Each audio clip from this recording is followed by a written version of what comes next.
Hello everyone, welcome all of you. ये video Christopher Marlowe के biography and work से related है।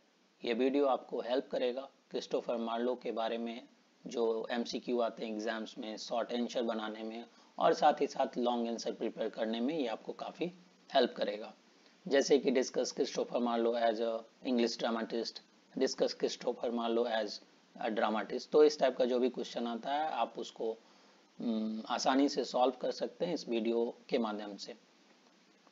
सबसे पहले इंट्रोडक्शन है। तो क्रिस्टोफर मार्लो का जो जन्म हुआ था वो 1564 में कैंटरबरी इंग्लैंड में हुआ था और उनका जो प्राइमरी एजुकेशन है वो ग्रामर स्कूल से हुआ और बाद में वो हायर एजुकेशन के लिए कैम्ब्रिज यूनिवर्सिटी ज्वाइन किया।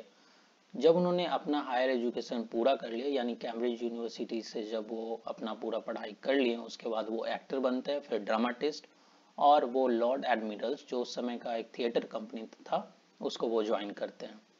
He is known as the greatest pre-Shakespearean dramatist and was a remarkable figure of 16th century. Christopher Marlowe 16th century के एक रिमार्केबल फिगर के रूप में जाने जाते हैं और शेक्सपियर से पहले इन्हें एक ग्रेटेस्ट ड्रामाटिस्ट के रूप में जाना जाता था। Christopher Marlowe's use of blank verse in his play which was a great achievement and this blank verse helped many dramatists like his successor William Shakespeare. Christopher Marlowe पहले ऐसे ड्रामाटिस्ट है जिन्होंने ब्लैंक वर्स एक type का metrical device है जिसको अपने play में यूज किया। इससे पहले ये पोइट्री में होता था और फिर ये पहले ड्रामाटिस्ट बने जो प्ले में इसको ले करके आए, जो कि एक काफ़ी बड़ा अचीवमेंट हुआ उस समय। और ये जो डिस्कवरी था ब्लैंक वर्स का ड्रामा में, ये काफ़ी हेल्प किया क्रिस्टोफर मार्लो के बाद वाले जो भी प्ले राइट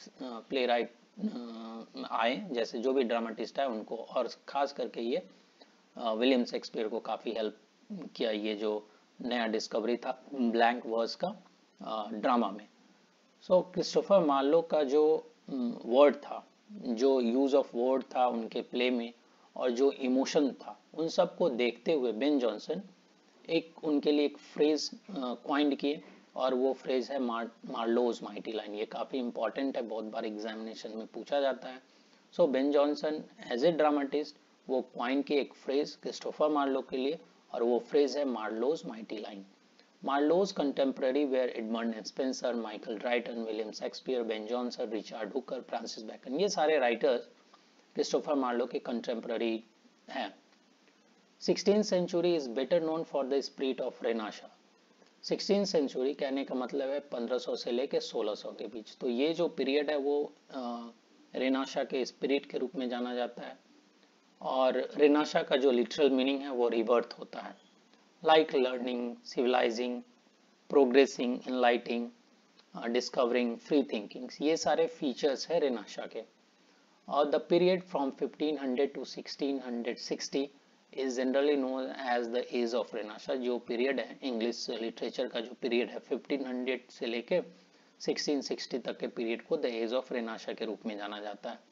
रेनाशा जो पहली बार हुआ वो ग्रीक में हुआ और उसके बाद इटली में 14th सेंचुरी में हुआ, which was a period of intellectual history.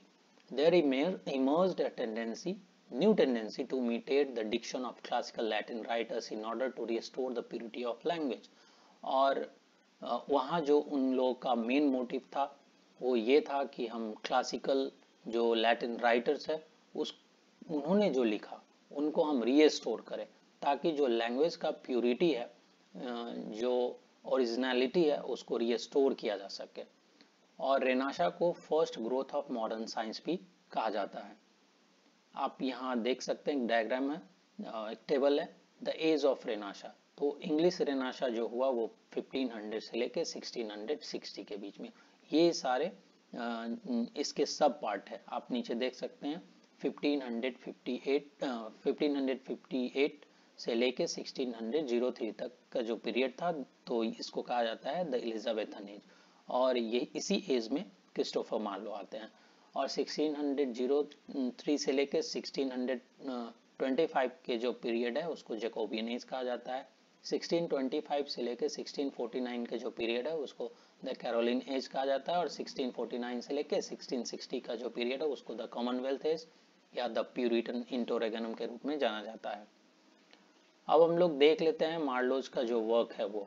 Marlowe's as a dramatist only wrote tragedies within 5 years from 1587 to 1592 and his tragedies has ambition as a theme.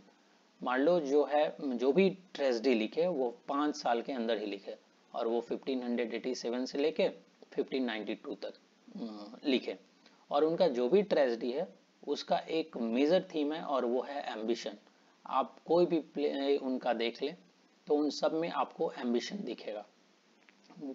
और उनका जो लिस्ट ऑफ वर्क है वो है Tamburlaine the great, the second part of Tamburlaine the great, the tragical history of doctor Faustus, the Jew of Malta, Edward second, the tragedy of Dido और queen of Carthage, the massacre at Paris. ये सब इनका work है। Marlowe's work, यहाँ जो 2 work है ये non dramatic है, ये मतलब ये ड्रामा नहीं है, जैसे Hero and Leander, Lucan's first book translated line for line. Tamburlaine the great, अब हम लोग उनका जो मेजर प्ले है उनके बारे में जान लेते हैं। जो पहला मेजर प्ले है वो है Tamburlaine the great. So Marlowe's Tamburlaine the great is a tragedy in 2 parts. Tamburlaine the great जो है ये 2 पार्ट में है and it is a story based on the life of Timur, a Mongolian ruler. और ये जो play है वो तिमूर एक मंगोलियन रूलर था उस पे बेस्ड है। सेंट्रल एशिया का एक रूलर था जिसका नाम था तैमूर, उसी पे बेस्ड है। Who wants to conquer the whole world, और उसका मेन मोटिव क्या है कि वो पूरे वर्ल्ड को कंकर करे, जीते। तो ये इसी के बारे में ये प्ले है। Timur was a lame shepherd, Timur जो था वो एक लेम शेफर्ड था and that is why it was name Timur the lame and Tamerlane and later Tamburlaine the great. ऐसे इसका जो नाम इस प्ले का नाम पड़ा उसका ये स्टोरी है। This play shows the rise and fall of the protagonist Tamburlaine. और ये जो प्ले है उसमें जो मेन प्रोटैगनिस्ट है जैसे टेम्बरलेन, तो उसी का राइज और फॉल के बारे में है ये। नेक्स्ट जो उनका प्ले है वो है the tragical history of doctor Faustus. So ये जो प्ले है ये भी एक ट्रेजेडी है और this play is truly based on the spirit of renaissance. इनका हर प्ले और ये जो कुछ भी लिखे वो सब में कहीं ना कहीं आपको फीचर मिल जाएगा रेनाशा का। So doctor fosters is the protagonist of the play. इस जो प्ले का हीरो है, सेंट्रल कैरेक्टर है, वो डॉक्टर फॉस्टर्स है, who is an over ambitious scholar of German whose ambition is to achieve ultimate knowledge. तो आप एक चीज नोटिस करेंगे जैसे टेम्बरलिन द ग्रेट में उसका एम्बिशन क्या होता है कि वो he wants to conquer the whole world and now here comes doctor Faustus. और इसका क्या एम्बिशन है, ये तो पहले से ही एक जर्मन स्कॉलर रहता है लेकिन इसका जो मेन एम्बिशन है वो क्या है, टू अचीव अल्टीमेट नॉलेज। इसको सब ऑलमोस्ट सारे जो भी स्ट्रीम्स है सबका जानकारी है, फिर भी वो चाहता है कि वो उसको अल्टीमेट नॉलेज हो, कोई चीज उससे बचा हुआ ना रहे। So this ambition for ultimate knowledge becomes the cause of his fall. और यही जो उसका अल्टीमेट नॉलेज पाने का जो इच्छा है वही इसके फॉल का कारण बनता है। He sells his soul to Lucifer, और जो अपना जो सोल है उसको बेचता है ब्लैक मैजिक सीखने के लिए। एक्चुअली में ये अपना सोल को लुसीफर को बेचता है जो कि एक डेमन है। उनका नेक्स्ट प्ले है Edward second. Marlowe's next tragedy is Edward second which is a historical play. ये हिस्ट्री पे बेस्ड है। The full title of Edward II is actually The Troublesome Reign and Lamentation Death of Edward II, King of England with the Tragical Fall of Proud Mortimer। ये इस play का पूरा title है। It is largely based on the relationship between King Edward II of England and his childhood friend Piers Gaveston।